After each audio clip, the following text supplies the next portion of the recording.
네, 오늘 강의를 시작하겠습니다. 네, 오늘 강의는 드디어 이제 구약 마지막 강의예요. 구약 마지막 강의로 다니엘서부터 이제 말라기까지 소선지서를 포함한 이제 내용인데 벌써 구약의 마지막이라니까 놀랍습니다. 너무 놀랍고요. 목사님께서 말씀하신 대로 신약을 또 화이팅하는 의미로 열심히 해보도록 하겠습니다. 이제 구약을 정리하면 이제 다음과 같은 표를 볼 수 있어요. 이제 구약은 역사서 배웠던 것처럼 역사서 중에 율법서, 모세 오경이라고 불리는 창세기, 출애굽기, 레위기, 민수기, 신명기 이렇게 되어 있고, 또 역사서, 여호수아, 사사기, 룻기, 사무엘 상하, 역대 상하, 열왕기 상하, 또 에스라, 느헤미야, 에스더까지. 또 시가서에 5편이 있죠. 욥기, 시편, 잠언, 전도서, 하가서.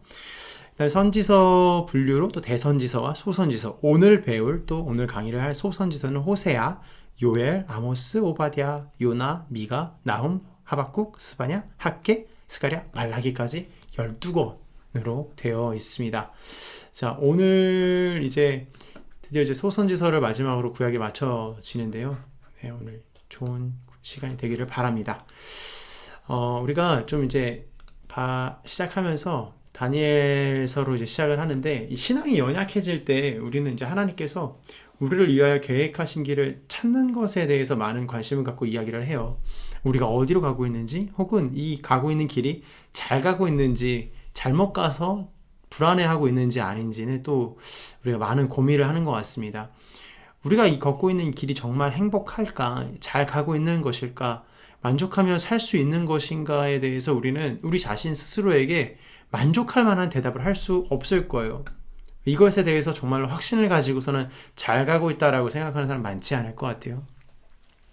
이 구약의 선지자들은 그럼 어떻게 했을까요? 구약의 선지자들은 이제 그들과 항상 교통하고 소통했던 것이 바로 하나님이잖아요. 이 하나님의 지시에 따라 말씀을 선포하고 행동했던 사람들이라고 우리가 흔히 알고 있고, 자신들이 가는 길에 대해서, 이 방향성에 대해서 그들도 고민하지 않았을까요?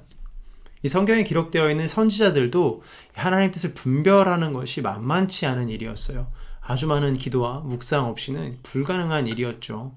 예를 들자면 이 나단의 경우에는 이 사무엘하 7장에서 다윗 왕이 하나님의 법궤를 머물 수 있는 성전을 건축할 것이라면서 나단 선지자를 불러서 생각을 물어요. 그런데 이제 나단은 하나님이 기뻐하실 일이라며 다윗을 격려하고 축하하고 기뻐하고 돌아갔어요. 그런데 그날 밤에 하나님이 나단의 꿈에 나타나셔서 이 다윗이 아니라 그의 아들 솔로몬이 성전을 지을 것이라고 말하면서 다윗을 말리라고 말씀하세요. 이 다음날 나단이 다윗을 찾아가서 자신이 전날 한 말을 이렇게 물르면서 번복했어요. 그래도 하나님의 뜻을 바로 전한 것이죠. 이 당대의 다윗 왕과 함께했던 선지자 나단의 체면이 말이 아니었던 거예요. 그래도 물론 그 말에 순종하는 다윗과 또 체면을 뒤로한 채 말하는 나단도 좀 훌륭한 사람이라고 생각이 들어요. 이렇듯 선지자라고 해서 자신의 길을 정확하게 아는 것은 아닙니다. 이 선지서의 내용들을 살펴보면 이 선지자들이 이스라엘의 과거를 바라보며 미래에 있을 일에 대해 예언을 하는 거예요. 어떻게 이런 일이 가능했는가? 이 선지자에게는 가장 중요하게 주어진 것이 바로 하나님의 말씀이 있었어요.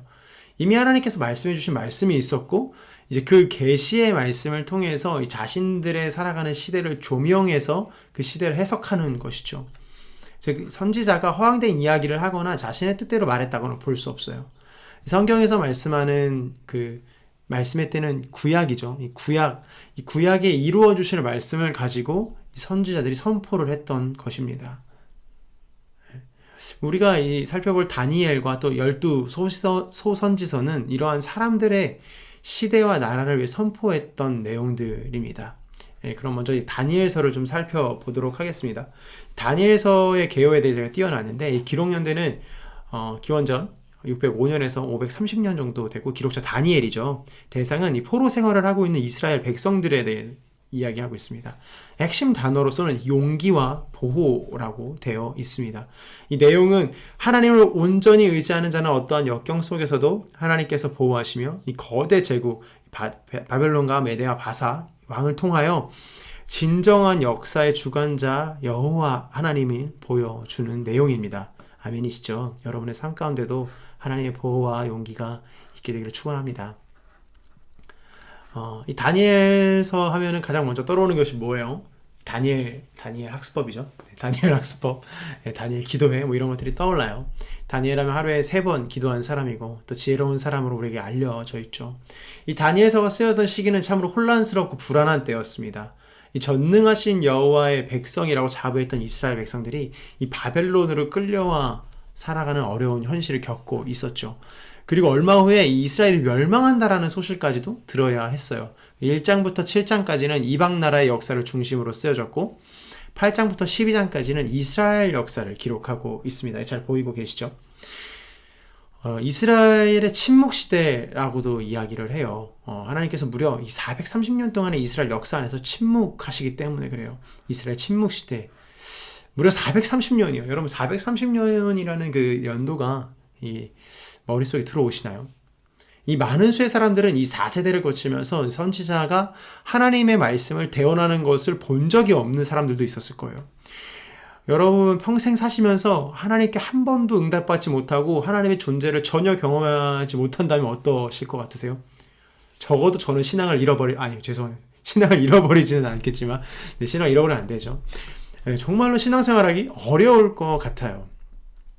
그러나 하나님께서는 이러한 낙심하고 혼란스러운 자기 백성을 그냥 내버려 두지 않으신다라는 것입니다. 이 주님은 선지자 다니엘과 에스겔의 묵시를 통해 여기서 말하는 이 묵시란 그 예언처럼 하나님이 선지자들에게 주시는 말씀, 미래에 대한 환상과 예언을 이야기하고 있어요. 이 묵시는 그런 거예요. 바벨론에 끌려온 이 주의 백성들을 위로하시고 또 이후에 그 스가랴의 묵시를 통해 예루살렘으로 귀향했다가 이 낙심한 귀향민들을 위로하시는 내용이죠. 이 다니엘서는 다니엘서는 에스겔의 예언의 성취로 이루어집니다. 이것은 풀무불 사건과 이 사자굴 사건이에요. 이 두 예언의 성취를 통해서 하나님의 거룩하심을 나타냅니다. 사람을 구원하시는 오직 하나님이라는 조서를 발표하게 되죠. 이 느부갓네살과 이 다리오가 발표하게 돼요. 죄송해요. 보세요. 자, 보이시죠? 다니엘서는 에스겔의 성취를 이루고 있어요. 그 두 사건이 바로 풀무불 사건과 사자굴 사건이에요. 하나님을 구원하시는 오직 여호와 하나님이라는 조서를 발표하는데 그게 바로 이 느부갓네살과 이 다리오라는 것이죠. 또한 이런 환상과 묵시를 통해서 이방 나라에 대한 예언을 전하게 돼요. 이 다니엘서는 앞부분의 말씀처럼 이방의 역사로 쓰여졌어요. 바벨론과 메대와 바사 이러한 나라들이 하나님의 나라에 의해 무너질 것을 이야기하고 있어요. 이 교만했던 나라들의 최후를 보는 것이죠. 그리고 이스라엘 역사 이 앞에서 말씀드렸던 바벨론과 메대와 바사 이런 나라들 속에서 하나님의 거룩을 나타내는 거예요. 그리고 다니엘서가 쓰였던 포로 시대를 거치면서 430년을 침묵하시면서 예수 그리스도가 이 땅에 오심을 준비하는 것이죠. 자, 이걸 살펴볼게요. 이방 나라들의 역사가 다니엘서 1장부터 7장까지 쓰여졌어요. 하나님 나라에 의해 무너질 세속의 나라 역사에 대해서 이야기하고 있고 이 교만한 옛 사람의 자화상을 설명하고 있어요. 8장부터 12장까지는 이스라엘 역사를 설명하고 있는데 세속 나라 속에서 하나님의 거룩을 나타내고 있습니다. 이때는 포로 귀환 시대였죠. 예수 그리스도로 인해서 구원의 성취가 이루어지는 것을 발견할 수 있습니다.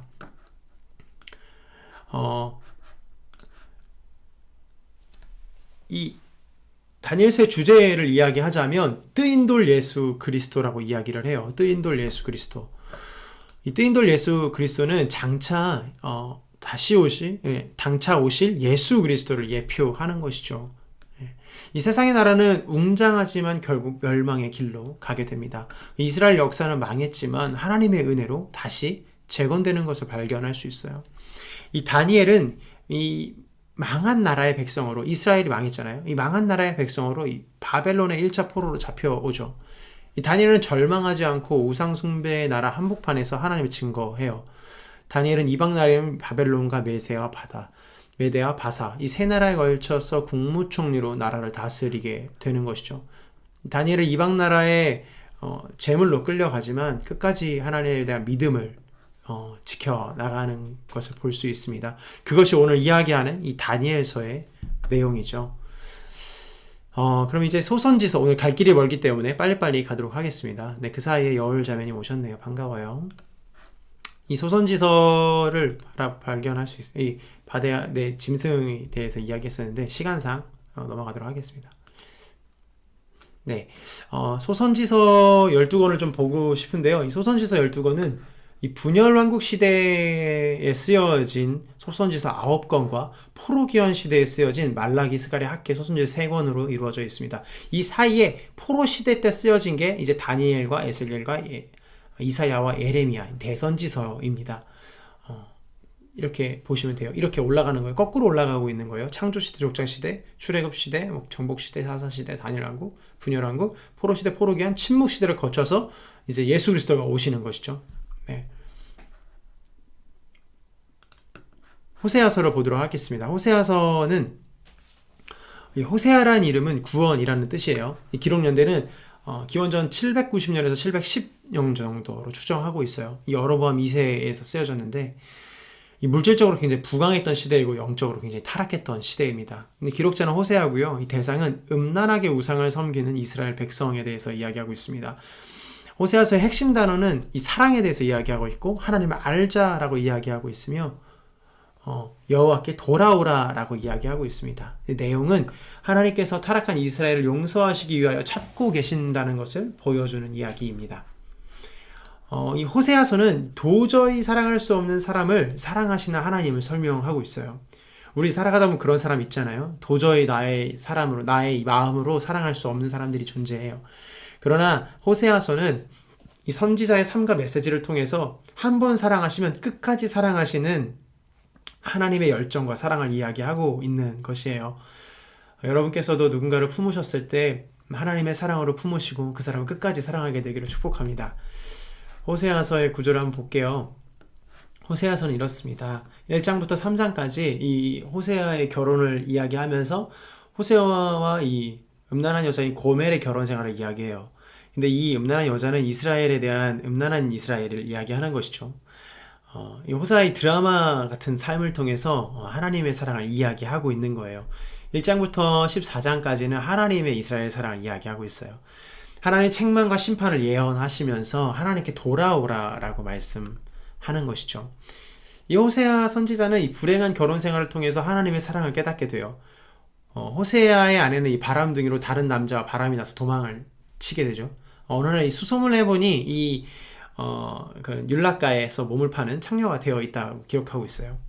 호세아는 은 15개와 보리 한 호멜 반의 가격으로, 즉 은 30개의 가격으로 이 호세아의 이 고멜을 데려오게 됩니다. 바로 이 노예 한 사람의 가격이었어요. 즉 예수 그리스도가 가룟 유다에게 배신당하여서 팔린 가격과 같죠. 하나님은 이스라엘과 영적 결혼을 했지만 이스라엘은 고멜과 같이 영적 간음을 통해 불순종하는 것을 발견할 수 있어요. 하나님 우리 남편 되시잖아요. 그래서 우리가 돌이켜서 우리를 돌아오기를 고대하십니다. 이 호세아에서의 제목은 혼인의 복음 예수 그리스도라고 되어 있죠. 이 호세아에서의 주제는 아까도 말씀드렸던 사랑입니다. 호세아와 고멜을 사랑하는 이야기는 하나님이 자기 백성 이스라엘을 사랑하신다는 이야기로 영적인 개념으로 풀이할 수 있어요. 이 호세아가 혼인이라는 언약을 깬 고멜을 사랑한 것처럼 언약을 어긴 이스라엘을 새 언약이 되시는 그리스도로, 예수 그리스도를 통해서 구원하시는 하나님의 사랑을 예견하는 것이죠. 이해되시죠? 호세아라는 이름은 여호수아, 즉 예수와 같은 뜻으로 이 구원자라는 뜻이에요. 구속을 잃어버렸으나 대가를 지불하고 다시 찾아오는 것이죠. 이 호세아와 음란한 아내를 좀 더 살펴보면 여호와께서 호세아에게 말씀하실 때 여호와께서 호세아에게 이르시되 너는 가서 음란한 여자 고멜을 맞이하여 음란한 자식을 낳으라 라고 이야기하세요. 어떤 부모가 결혼을 앞두고 있는 사람에게 음란한 사람과 결혼을 하라고 하겠습니까? 네. 이 선지자는 하나님의 마음을 전하는 사람이므로 하나님의 마음을 호세아도 느껴보고 그 마음을 전해야 한다라고 생각이 들어요. 즉 우리가 여러 가지 모양으로 섬기잖아요. 여러 가지 모양으로 섬길 때 상당히 많은 의미를 가지고 있어요. 단순히 어떤 걸 섬기는 것에 넘어서서 우리가 뭐 경열 순장님도 계시고 나머지 분들은 다 우리 MC님들이신데 순장님 하실 때 되게 어렵잖아요. 뭐 여러 가지 고충들도 받아줘야 되고 그런데 그러한 순간에 정말로 내가 언약을 어긴 사람을 다시 맞이하는 것처럼 그게 하나님의 마음으로 우리가 섬기면 더 좋을 것 같다라고 이야기하는 거예요. 여기 계신 또 우리 세 분의 MC님에게도 동일한 은혜가 있기를 축복합니다. 섬기는 그 모든 과정이 이해 안 되고 때로는 힘들고 어려울지라도 언약을 파기했지만 예수 그리스도가 우리를 위해 사랑하시고 예수 그리스도 허락하셨던 것처럼 그 구원으로 구원하셨던 것처럼 그러한 마음으로 동일하게 우리가 섬기기를 바랍니다. 요엘서를 보도록 하겠습니다. 요엘서는 큰일 났어요. 이제 2개 했는데 30분이에요. 요엘서를 보겠습니다. 요엘서를 보라겠습니다. 요엘서는 전반부는 이제 1장과 2장으로 기록되어 있는데 이제 개요를 먼저 좀 보고 갈게요. 요엘서의 개요입니다. 네, 목사님이 랩을 하시는 이유죠. 네, 오늘 분량이 굉장히 많은데 오늘 분량이 굉장히 많은데 제가 너무 천천히 가고 있는 듯한 느낌을 지금 딱 받았어요. 2개 했는데 벌써 30분이 지났습니다. 요엘서의 개요 시작하겠습니다. BC 800년경 또는 400년경이라고 되어 있고요. 기록자 요엘이고 대상은 유다인들과 이방인들, 핵심 단어는 성령이에요. 이 내용은 하나님 앞에서 범죄하여 스스로 재앙을 부르고 있는 이스라엘에게 회개를 촉구하는 말씀입니다. 이 전반부에는 여호와의 날로 메뚜기 재앙과 성령 강림을 이야기하고 있고요. 이 3장은 최후의 심판으로서 이 열국 심판과 이스라엘 회복을 이야기하고 있습니다. 이 주제는 구원의 방법 또는 이 새 언약의 증표가 되신 예수 그리스도라고 이야기하고 있어요. 보이시죠?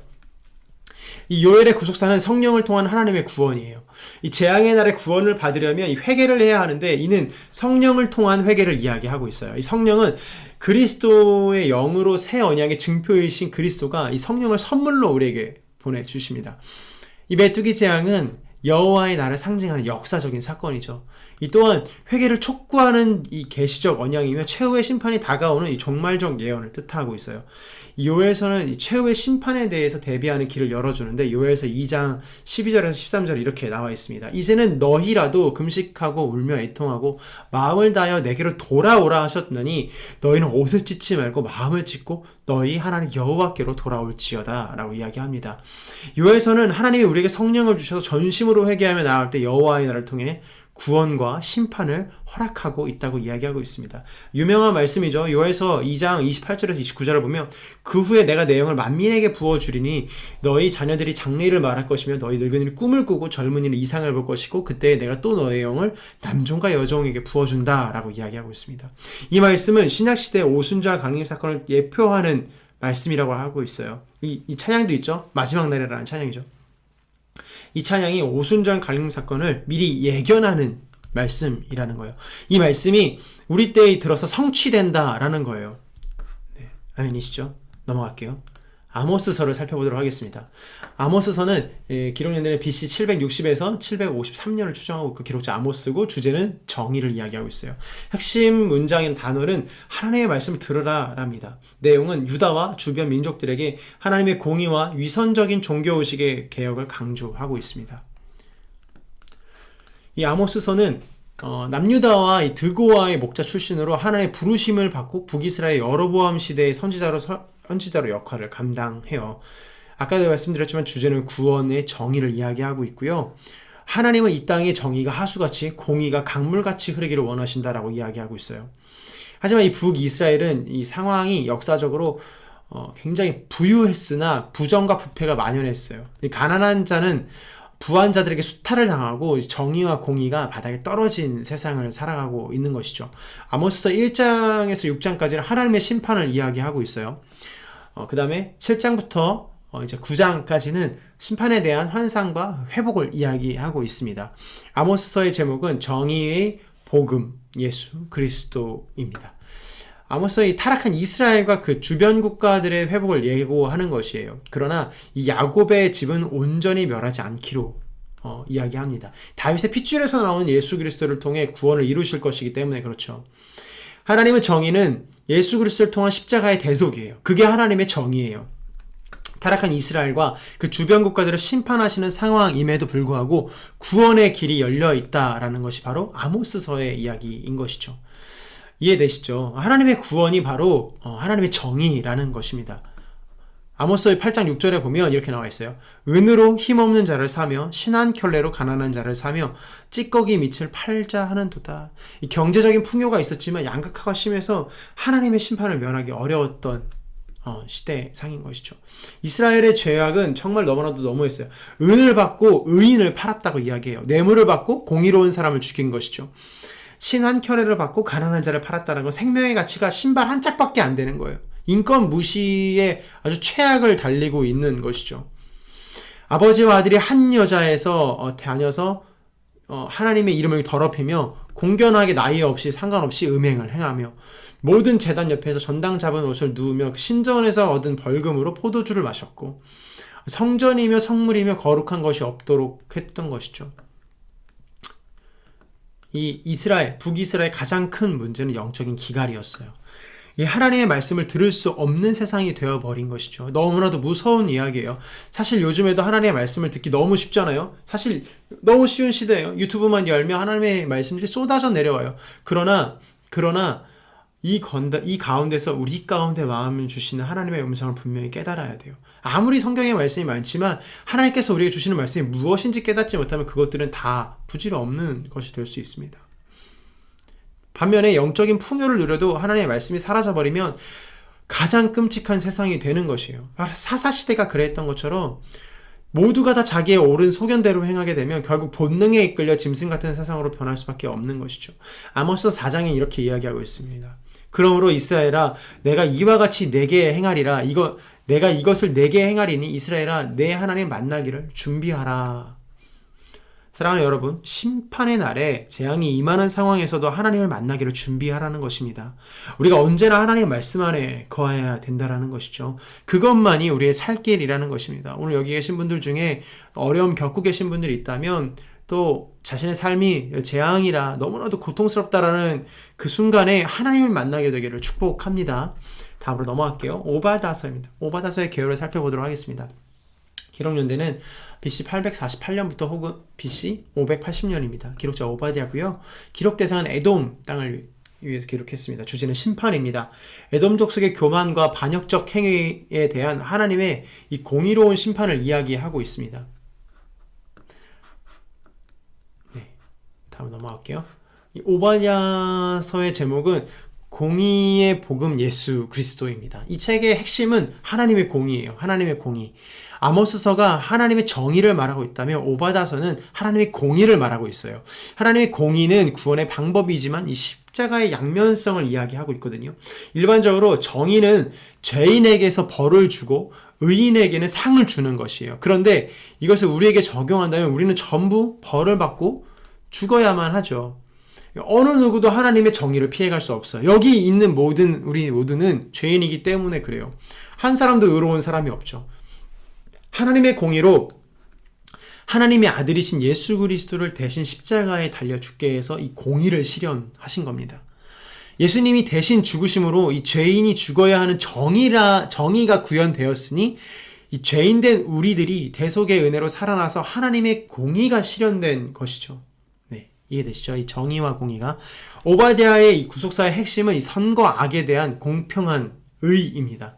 우리는 하나님의 공의 안에서 이 안식을 경험할 수 있는데요. 하나님의 공의는 이 누군가에게는 멸망이지만 누군가에게는 구원이 되는 것이에요. 그게 바로 진정한 공의입니다.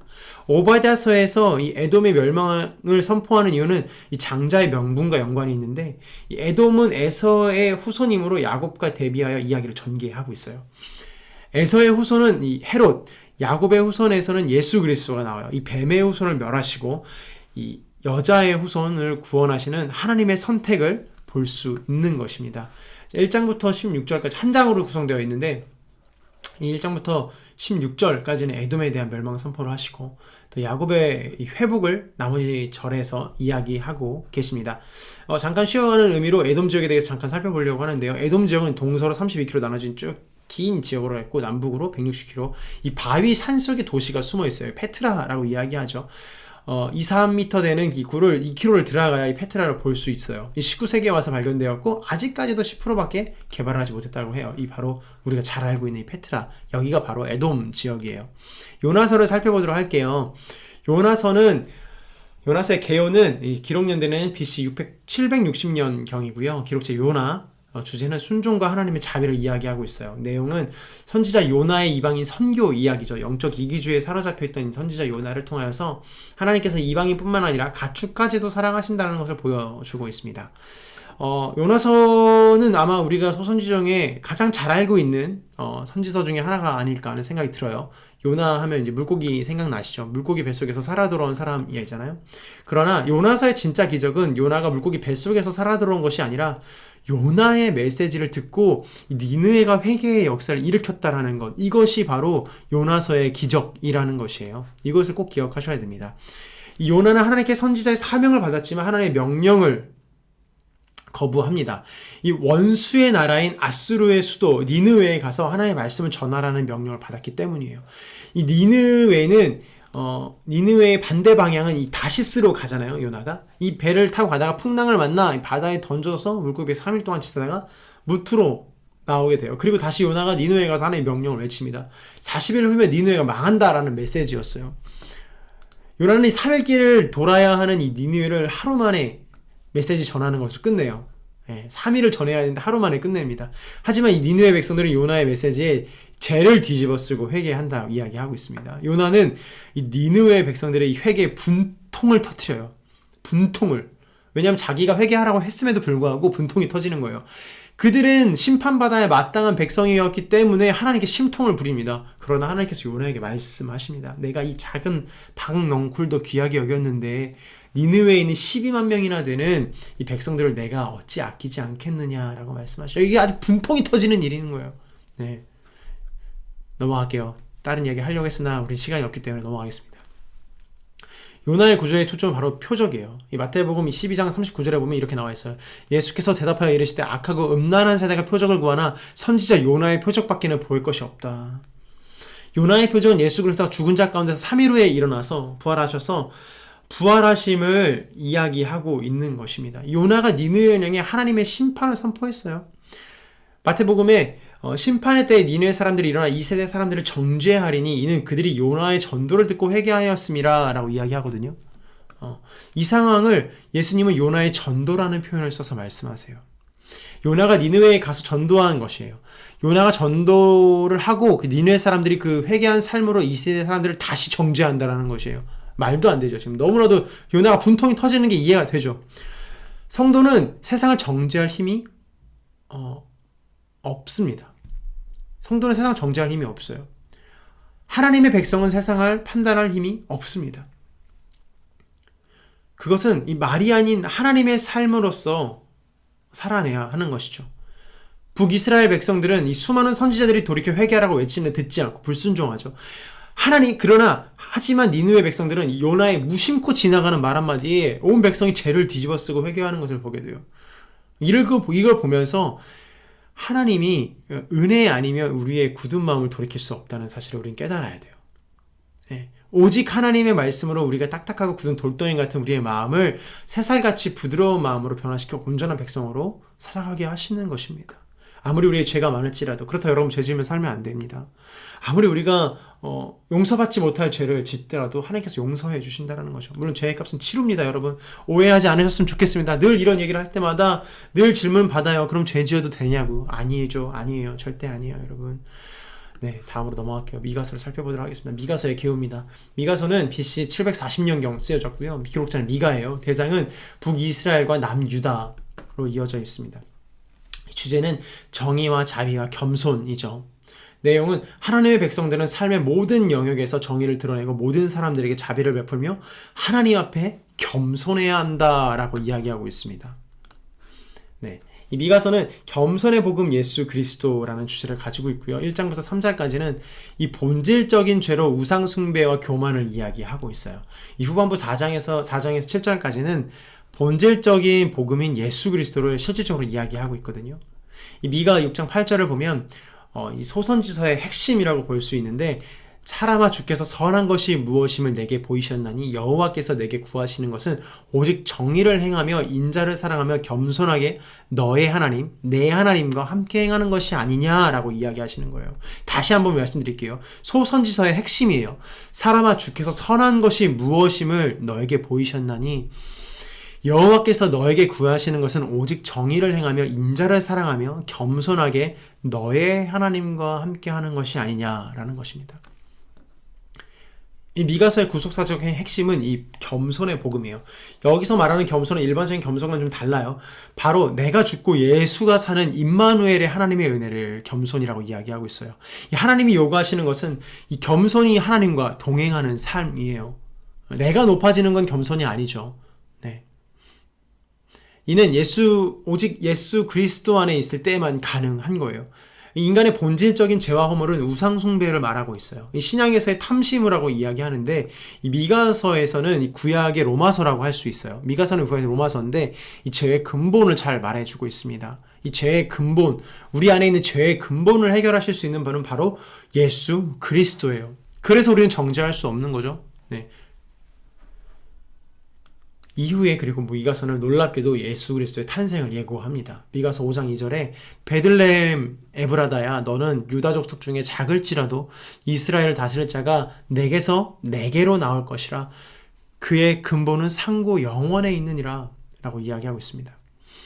예수 그리스도의 탄생의 지역을 예표하고 있는 것이죠.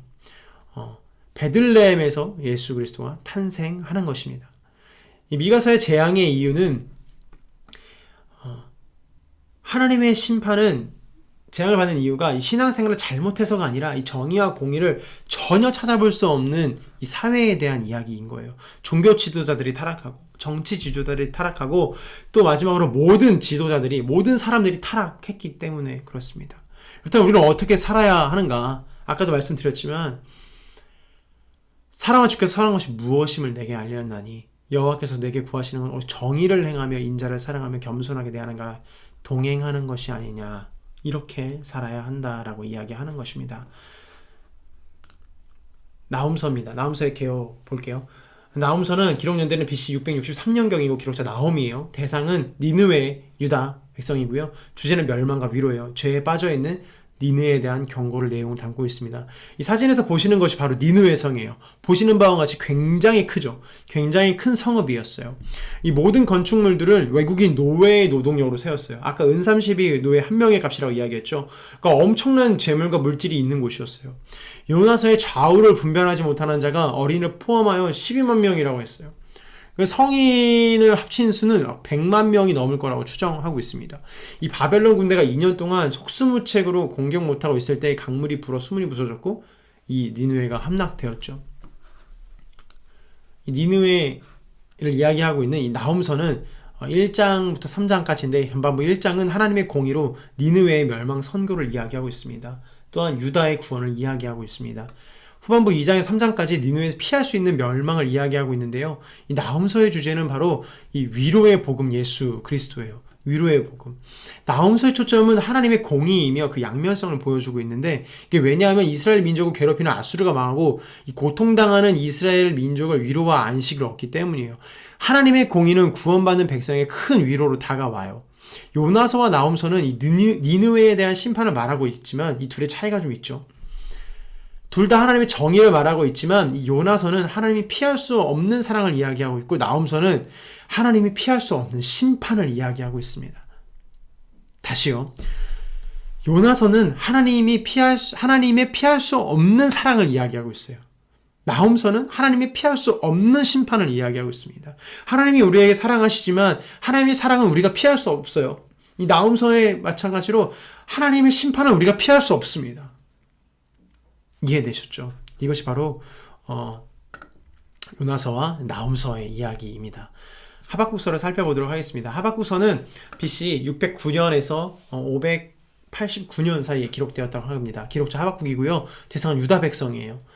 주제는 믿음과 정의를 이야기하고 있고요. 내용은 하나님의 심판과 하나님의 방법과 하나님의 때가 있다라고 이야기하고 있습니다. 아무것도 없는 상황에서 이 구원의 하나님을 의지하는 것이 믿음이며 의인은 믿음으로 말미암아 살 것이라고 선포하고 있어요.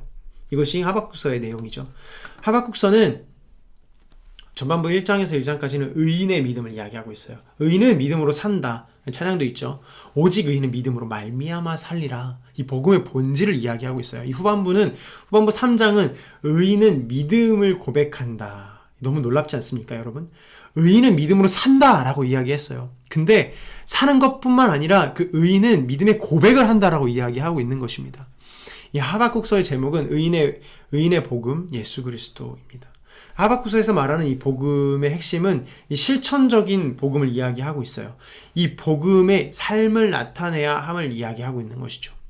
미가서가 이전에 살펴봤던 미가서가 본질적인 복음으로 복음의 원리를 설명한다면 이 하박국서는 이 실천적인 복음을 살아내야 되는 삶을 이야기하고 있는 것입니다. 하박국 선지자는 이 풍전등화와 같은 이 조국의 운명 앞에서 하나님께 질문합니다. 어떤 질문을 하냐고요?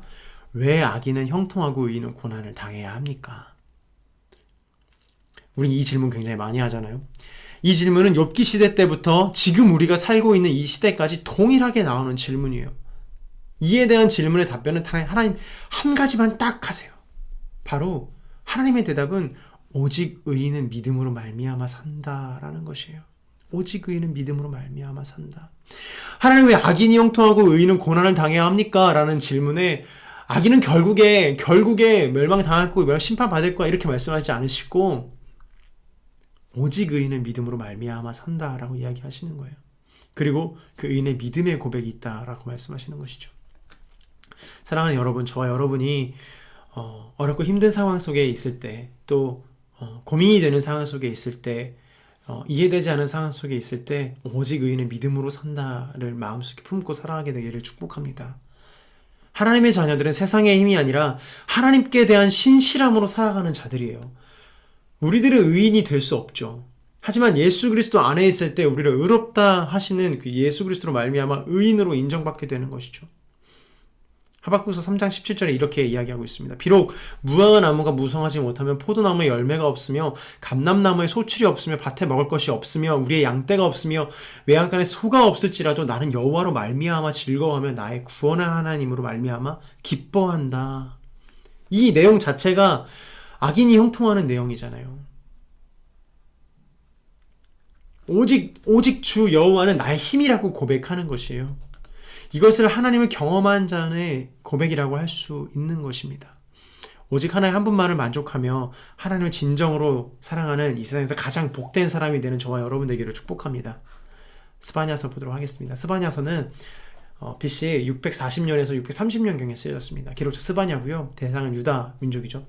주제는 보복, 주의 날, 숨겨주신다예요. 내용은 하나님은 죄를 미워하시는 거룩한 분이시기 때문에 모든 나라는 다가올 주의 날의 심판을 받게 될 것이나 하나님은 주의 백성을 숨겨주시고 그들 가운데 함께 하실 것이다.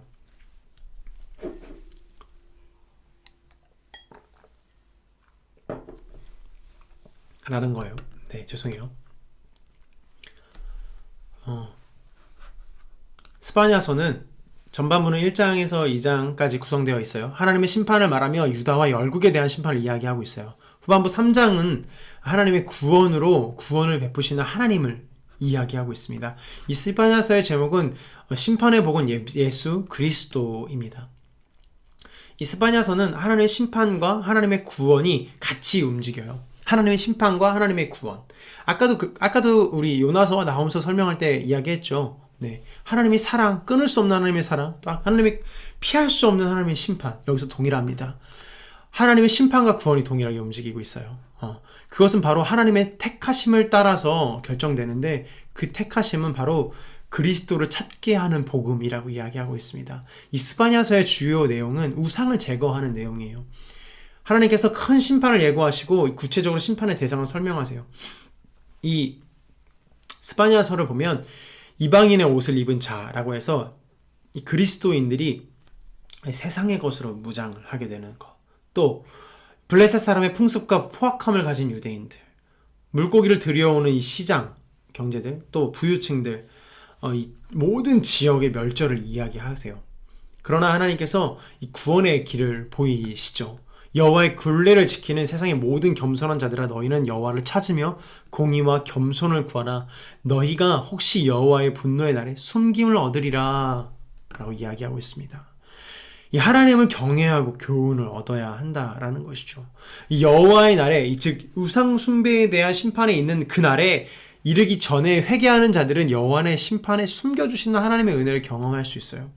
우리의 시선을 어디에 두느냐에 따라 이 구원의 삶을 결정하는 것이죠.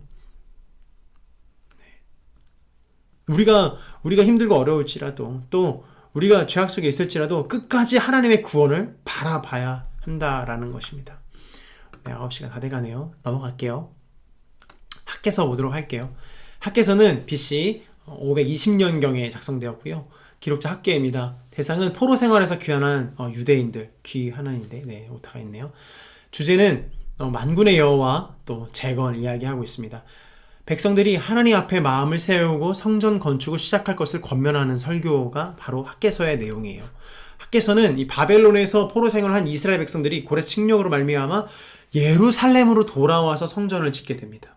전반부 1장에서 성전 재건축을 추진해요. 네, 후반부의 2장에서는 성전 재건축의 복을 말하며 참성전의 건축을 이야기하고 있어요. 네. 학개서의 제목은 참성전 예수 그리스도이십니다. 학개서의 이 구속사적인 초점을 이야기하자면 바로 이 성전이에요. 그러니까 말이 좀 어려운 것 같은데 무슨 말이냐면 구속을 하는 그 초점은 바로 성전이라는 거예요. 성전은 무엇이에요? 바로 하나님 예수 그리스도시잖아요. 이 중단된 성전 건축을 다시 시작함으로 말미암아 참 성전 되신 예수 그리스도, 그 임마누엘을 이야기하고 있는 것이죠. 이 성전 재건의 영광은 이 그리스도가 임마누엘로 오신다라는 거예요. 임마누엘의 하나님. 네. 즉 건물이 아닌 성도인 우리의 성전됨을 설명하고 있는 것입니다. 학개서 2장 9절에 보면 이렇게 나와 있어요. 이 성전의 나중 영광이 이전 영광보다 크리라. 만군의 여호와의 말이니라. 내가 이곳에 평강을 주리라. 만군의 여호와의 말이니라. 이 바벨론에서 돌아와서 예루살렘에 지은 수룹바벨의 성전은 이전의 솔로몬의 성전과 비교하면 형편없이 초라해요. 하지만 하나님은 학개 선지자에게 말씀하셨어요. 수룹바벨의 성전의 영광이 솔로몬의 영광보다 더 크다고 말씀하셨어요. 그 이유는 하나님의 임재에 있습니다. 아무리 화려한 성전이라 할지라도 하나님의 영광이 없으면 아무 소용이 없는 것이죠. 우리 자신도 거룩한 하나님의 성전이잖아요. 우리 안에 진정한 성령이 임재하시지 않는다면 우리는 너무나도 어려울 거예요. 주님께서 우리와 함께 하지 못하실 거예요. 그러나 우리 자신이 거룩한 성전으로 지어져야 한다라는 것을 기억하신다면 그 어떤 그 거룩하고 아름답고 화려한 성전일지라도 우리 안에 있는 성전이신 예수 그리스도가 우리와 함께 하신다면 우리는 너무나 더할 나위 없는 하나님의 은혜를 입는 자들이 되는 것이죠. 스가랴서 보도록 하겠습니다. 스가랴서입니다. 기록 연대는 BC 520년에서 470년경이에요. 기록자 스가랴이죠. 대상은 포로 생활에서 귀환한 유대인들이고요. 주제는 8개의 환상과 순종과 메시아를 이야기하고 있습니다. 내용은 이스라엘의 축복 여부는 하나님께 대한 백성의 순종에 달려있으며 공의로 구원을 베푸실 메시아가 올 것이다 라고 이야기하고 있습니다. 이 스가랴는 1장부터 8장까지 이 전반부인데요. 성전 건축에 대한 이야기를 하고 있습니다. 예수 그리스도의 긍휼로 성전을 건축합니다. 후반부 9장에서 14장까지는 거룩한 성전을 이야기하고 있어요. 이 스가랴서의 초점은 거룩한 성전이에요. 즉 거룩하게 성전을 만드는 구원의 방법을 이야기하고 있는 것입니다. 네, 제목은 거룩한 성전 예수 그리스도이시죠. 스가랴서의 초점은 거룩한 성전, 즉 참성전이 건축되는 방법을 이야기하고 있어요. 학개서가 참성전을 말하고 있다면 스가랴서에서는 성전이 어떻게 거룩한 성전으로 건축되는가를 말하고 있어요. 학개서에서 이 스가랴서는 모두 성전에 대한 말씀이에요. 스가랴서는 성전 건축을 완성시키시는 분이 바로 하나님이신 여호와의 영이라고 이야기하고 있습니다. 스가랴 4장 6절에 그가 내게 대답하여 이르되 여호와께서 스룹바벨에게 하신 말씀이 이러하리나 만군의 여호와께서 말씀하시되 이는 힘으로도 되지 아니하며 능력으로 되지 아니하고 오직 나의 영으로 되느니라 말씀하십니다. 거룩한 성전은 사람의 힘으로 되지 않는다라는 것이에요. 그것은 오직 구원의 방법이신 예수 그리스도께 있음을 이야기하고 있습니다. 드디어 마지막 책인 말라기서를 살펴보겠습니다. 말라기는 기록연대 BC 400년경이에요. 기록자 말라기고요. 대상은 포로 생활에서 귀환한 유대인들을 이야기하고 있습니다. 주제는 하나님의 사랑이에요. 내용은 하나님을 섬기지 않고 형식주의에 빠진 이스라엘 민족에 대한 여호와의 날이 올 것을 예언하고 있습니다. 이 말라기서를 이해하기 위해서 잠깐 배경을 설명드리면 포로에서 귀환하여 성전 건축을 완료했어요. 성전에서 이 제사가 드려지고 있었던 학개와 스가랴 이후 이 50년에서 100년쯤 후대의 일로 추정이 돼요. 즉 포로를 귀환하였고 성전 건축을 완료했고 그리고 100년쯤 흐른 뒤인 거죠. 학개와 스가랴에게 주신 하나님의 약속이 보이지 않아요. 네, 풍성한 농작물, 타민족의 괴멸, 이스라엘의 영광의 회복, 하나님 없이 사람들이 더 부유하게 되고, 그래서 사람들이 하나님이 과연 우리를 사랑하시는가, 하나님의 약속이 우리에게 존재하는가, 유효한가, 하나님의 공의는 없다. 이것에 대한 하나님의 6개의 반론을 이야기하시는 거예요. 네. 예배 1장부터 2장까지 예배의 율법의 준수와 성전 건축의 목적을 이야기하고 있습니다. 성전을 짓는 목적은 우리를 참된 예배자로 세워지기 위함이죠. 그래서 우리가 예배를 세우는 게 굉장히 중요한 거예요. 그리고 하나님의 말씀인 율법을 준수하며 복된 삶을 살아가기 위함이에요. 후반부인 4장과 3장은 이 참성전의 생활로 새 언약 예수 그리스도로 인한 회복을 이야기하고 있어요. 말라기서의 핵심의 본질은 예수 그리스도, 즉 뜨인 해, 뜨인 성전이라고 이야기할 수 있습니다. 바로 예수 그리스도시죠. 이 성전 재건의 목적은 참된 예배와 율법 준수에도 있음에도 불구하고 이 말라기 시대 백성들은 타락한 모습을 보여줘요. 결국 이 공의로우신 예수 그리스도께서 회복시키시고 복음을 선포하는데 그 뜨인 해가 사용되고 또 예수 그리스도라는 걸 알 수 있습니다. 이스라엘 백성들이 포로 생활에서 돌아와 성전을 재건하고 참된 예배자로 살아야 하는데 100년이 지난 이 말라기 시대의 백성들은 이 성전 건축의 목적을 망각해요. 하나님의 율법과 규례를 무시하고 이방 여인과 혼인하고 다시 예전에 혼란하고 타락했던 시대, 음란했던 시대로 되돌아가고 있는 거예요. 그런데 말라기서에 나오는 이스라엘 백성이 지금 바로 우리의 모습들을 자각해야 한다라고 이야기하고 있어요. 입으로는 하나님을 찬양하지만 이 마음의 중심은 우상으로 가득 차 있는 것이죠. 이와 같은 인생을 예수 그리스도께서 치유하시고 회복시키셔서 참 성전으로 살아가게 하시겠다라고 말씀을 하고 계시는 거예요. 하나님께서는 말라기 시대를 마감하시고 이 430년간 침묵의 시대를 거쳐 이 메시아인 예수 그리스도가 이 땅에 오시도록 준비하세요. 여기까지가 구약이에요.